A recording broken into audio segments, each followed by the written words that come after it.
DDS TV news को like करना, subscribe करना, बेल आइकॉन बटन दबाना ना भूलें। ये पकड़, एक तो मंडी में जानवर ढूंढना भी अजाब है। बड़ी मुश्किल से ये एक बकरी मिली है। लेकिन सेठ, आप तो बकरा लेने आए थे, पर ये बकरी? बस ये मुझे पसंद आ गई तो मैंने खरीद ली। बाकी लगाएंगे शाम में चक्कर। अभी मुझे बहुत गर्मी लग रही है तो मैं घर जा रहा हूँ। ये रिक्शे में लेके आ जा।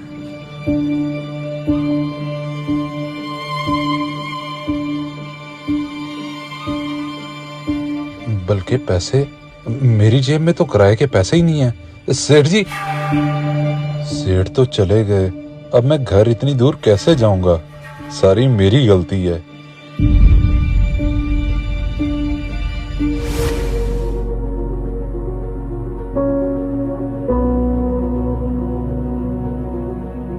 जी भैया, ले आए जानवर? किधर है? हाँ, एक बकरी खरीदी है मंडी से और वो मुलाजिम लेकर आ रहा है पीछे। चले ठीक है, मैं समझा आप ले आए हैं।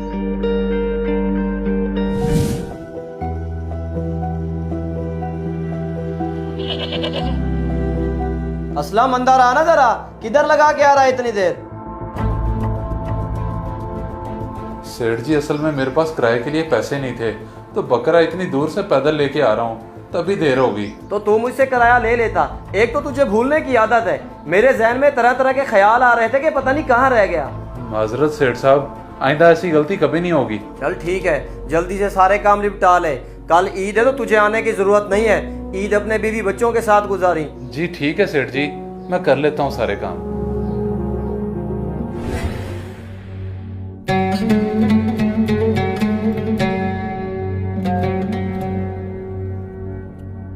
आपने इस बार ईद पे फिर से पुराना सूट पहन लिया है। कहा भी था ईद के लिए तो नया बनवा लें। बेगम, क्या है इस सूट को? अच्छा भला तो है, और वैसे भी बड़ी ईद पे कौन सूटों को देखता है? तुम लोगों के सूट बन गए, मेरे लिए इतना ही काफी है। आप और आपकी बातें, हर ईद पे यही सुनती हूँ। अच्छा, बातें हुए, दोपहर के लिए कोई सब्जी लेते आइएगा। सब्जी ईद वाले दिन? बेगम, तुम्हें नहीं पता कि आज के दिन तो हमारे घर इतना गोश्त आ जाना है कि रखने की कोई जगह नहीं होनी। शायद आप भूल रहे हैं, पिछली बार हमारे घर में कहीं से गोश्त नहीं आया, सिर्फ एक घर से आया था, और मुझे नहीं लगता इस बार वहाँ से भी आए, इसलिए आप सब्जी ही लेते आइएगा। नहीं नहीं, तुम बस अल्लाह पे यकीन रखो, इंशाल्लाह कहीं ना कहीं से जरूर गोश्त आ जाएगा। अब मैं चलता हूँ, ईद की नमाज से मुझे देर हो रही है।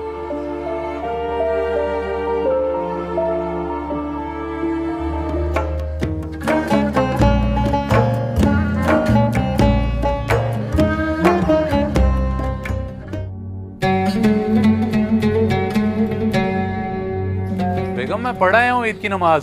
तुम बताओ, कहीं से आया गोश्त? प्याज तो मैंने काट लिए हैं, लेकिन अभी तक कहीं से नहीं आया, और मुझे नहीं लगता कोई दे के भी जाएगा। अच्छा, तुम फिक्र ना करो, मैं मालिक के घर चक्कर लगाता हूँ और कोई काम भी देखाता हूँ, और आते हुए गोश्त लेता हूँगा। ठीक है, आप लगाएं चक्कर, लेकिन जल्दी वापस आइएगा। ये ना हो सारा दिन उधर ही गुजार दें। हाँ हाँ, मैं जल्दी वापस आ जाऊंगा, बस तुम प्याज वगैरह काट के रखो।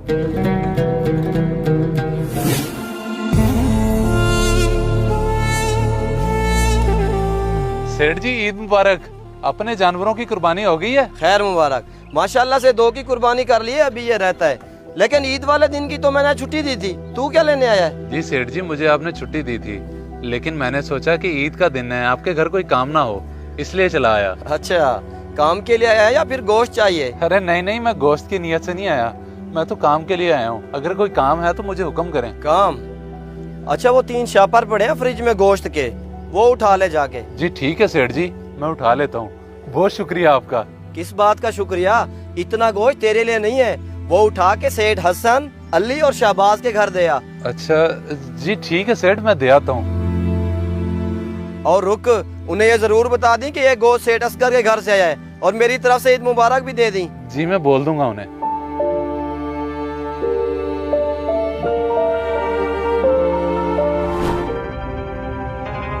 इतना सारा गोश्त असगर ने मेरे घर भेज दिया। जी जी, सबसे ज्यादा गोश्त उन्होंने आपके घर ही भेजा है, और वो तो आपको ईद मुबारक भी बोल रहे थे। खैर मुबारक, लेकिन ये गोश्त मैं नहीं रख सकता, क्योंकि मेरे घर तो पहली 2 कुर्बानियाँ थीं। पर उन्होंने तो बड़ी चाहत से आपके घर भेजा है, और आप लेने से इनकार कर रहे हैं। चाहत उनकी अपनी जगह, लेकिन इसका असल हकदार मैं नहीं हूँ। उनसे कहें कि ये गोश्त गरीब गुरबा में तकसीम कर दें, क्योंकि मैंने भी अपना सारा गोश्त गरीबों में ही बांट दिया। अच्छा चले, मैं उन्हें जाके बता देता हूँ।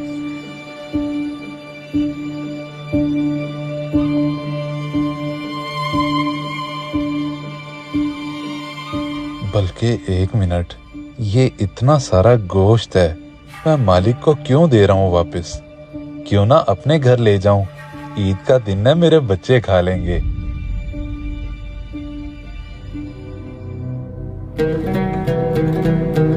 इतना सारा गोश्त आपके उस कंजूस मालिक ने आपको दे कैसे दिया? बस तुम ये समझो कि अपने मालिक से बड़े धोखे से निकलवा के लाया हूँ मैं ये। धोखे से? मतलब उन्होंने ये अपनी मर्जी से नहीं दिया? ये तो फिर हमारे लिए हराम हुआ। तुम बस अब इन बातों को छोड़ो और जाके पकाओ इसे। नहीं, मैं ये नहीं बनाऊंगी क्योंकि ये हमारे बच्चों के लिए हराम है। आप ले जाएं इसे वापस।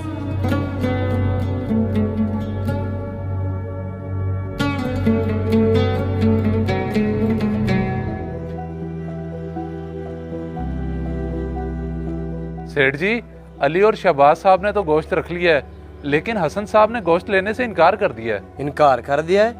लेकिन क्यों? क्या कह रहे थे वो कह रहे थे कि हमारे घर तो पहले ही 2 कुर्बानियां हैं, आप ये गोश्त किसी गरीब को दे दें। गरीब को दे दें? चल तो ऐसा कर, ये गोश्त जाके बीबी जी को दे दे, वो फ्रिज में रख लेंगी, बाद में काम आ जाएगा हमारे। जी ठीक है सेठ, मैं दे देता हूँ।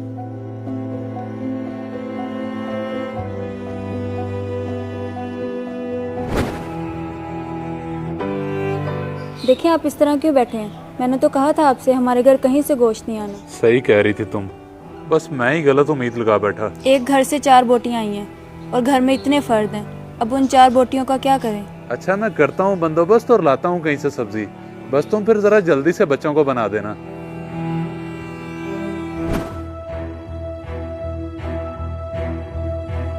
भैया सारे घर से स्मेल आ रही है। फ्रिज में जितना गोश्त रखा हुआ था सारा खराब हो गया। सारा गोश्त खराब हो गया?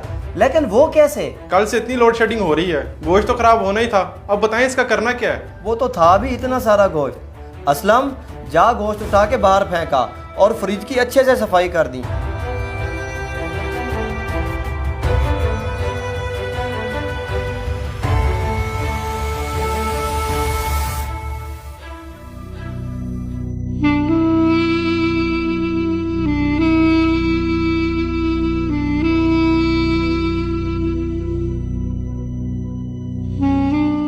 इतना सारा गोश्त जरूरतमंदों तक नहीं पहुंचा, बल्कि फ्रिज में पड़ा खराब हो गया, और मेरे बच्चों को ईद के दिन गोश्त नसीब नहीं हुआ।